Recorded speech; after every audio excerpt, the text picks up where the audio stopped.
और अब खबर उन महिलाओं की हम दिखाने जा रहे हैं जिनकी तस्वीरों ने पूरे देश को झकझोर दिया है। पहलगाम हमले में जान गंवाने वाले शुभम द्विवेदी की पत्नी ने पूरी आपबीती सुनाई। देश और दुनिया ने सुनी। रोते रोते उनका बुरा हाल है। जो घटना 22 अप्रैल को घटी वो उनके लिए जिंदगी भर का सदमा दे गया है। आपको भी चश्मदीद की जुबानी के जरिए इस रिपोर्ट को आपको दिखाते कि किस तरीके से पहलगाम में जो आतंकी घटना हुई है, नाम पूछा गया फिर मार दिया गया। एक रिपोर्ट देख लेते हैं। एक बंदा पीछे से आया और उसने गोली साइड में रख के उससे पूछा हिंदू है कि मुसलमान है। मुसलमान है तो पहले कलमा पढ़ के दिखा। जैसे हमें पता ही नहीं, हम पीछे पलट के देखे हो क्या रहा है। हम उसकी तरफ स्माइल करके पूछे भैया क्या हुआ, कह रहे हिंदू है मुसलमान। मैंने कहा हिंदू, मार दिया। ये उस दर्द की दास्तान है जिसके जख्मों के निशान शायद अब कभी नहीं भरने वाले। आंखों में आंसुओं की धार के साथ पहलगाम हमले की आपबीती को साझा करती ये तस्वीरें हैं उस महिला की जिसकी आंखों के सामने ही कायर आतंकियों ने पहले उसका धर्म पूछा और फिर जवाब सुनकर उसके पति की जान ली। ये दास्तान है यूपी के कानपुर निवासी शुभम द्विवेदी की पत्नी की, जिसने अपनी आंखों के सामने ही अपने संसार को उजड़ते देखा।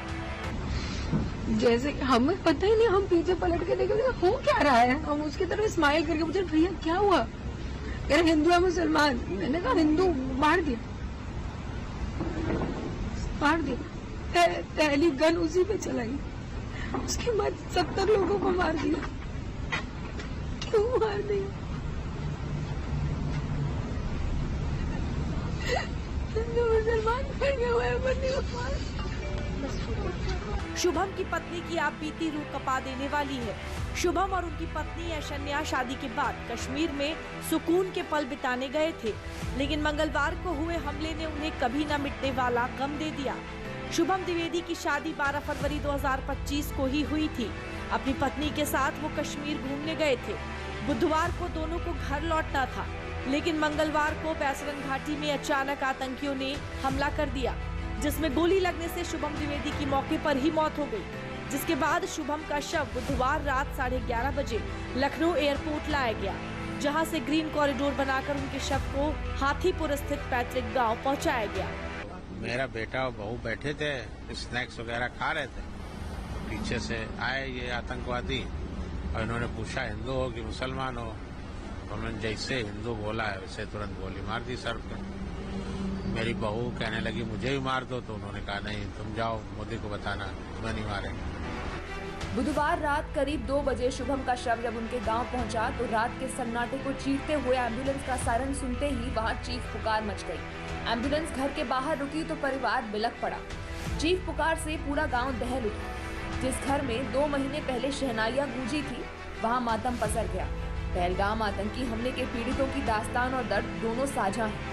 आतंकियों ने शुभम को धर्म पूछकर मौत के घाट उतार दिया, तो वहीं पश्चिम बंगाल के बितान अधिकारी को कलमा नहीं पढ़ पाने पर आतंकियों ने पत्नी के सामने गोली मार दी।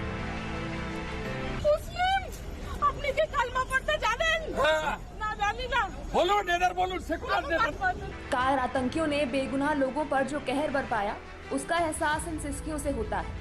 हमले में मृतक बितान अधिकारी की पत्नी अपनी दुख भरी कहानी बताते हुए कहती है कि आतंकियों ने हमें अलग किया, हमसे हमारा धर्म पूछा और फिर एक एक करके लोगों को मार डाला। मेरे सामने मेरे पति को मार दिया।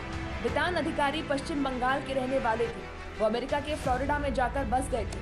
अमेरिका में काम करने वाले 36 वर्षीय बितान अधिकारी अपनी पत्नी और बेटे के साथ समय बिताने के लिए हाल ही में कोलकाता लौटे थे। बितान अधिकारी मूल रूप से पश्चिम बंगाल के रहने वाले थे। कुछ साल पहले अपनी फैमिली के साथ फ्लोरिडा में जाकर बस गए थे। बीते 8 अप्रैल को वो अपने रिश्तेदारों से मिलने के लिए कोलकाता लौटे थे और फिर परिवार के साथ कश्मीर की यात्रा पर गए थे। बितान अधिकारी के साथ उनका 3 साल और 6 महीने का बेटा भी था। 22 अप्रैल को वो परिवार के साथ कश्मीर की खूबसूरती का आनंद ले रहे थे, तभी आतंकियों ने हमला कर दिया जिसमें बितान अधिकारी की मौत हो गई। जो परिवार खुशियों की तलाश में कुछ सुकून के पल बिताने घर से बाहर निकले थे, उन्हें क्या पता था कि ये उनका आखिरी दिन होगा। कोई अपने पिता से हमेशा हमेशा के लिए बिछुड़ गया, तो किसी सुहागिन की मांग सदा के लिए उजड़ गई। आतंकियों ने किसी को नहीं छोड़ा, धर्म पूछ कर हत्या कर दी।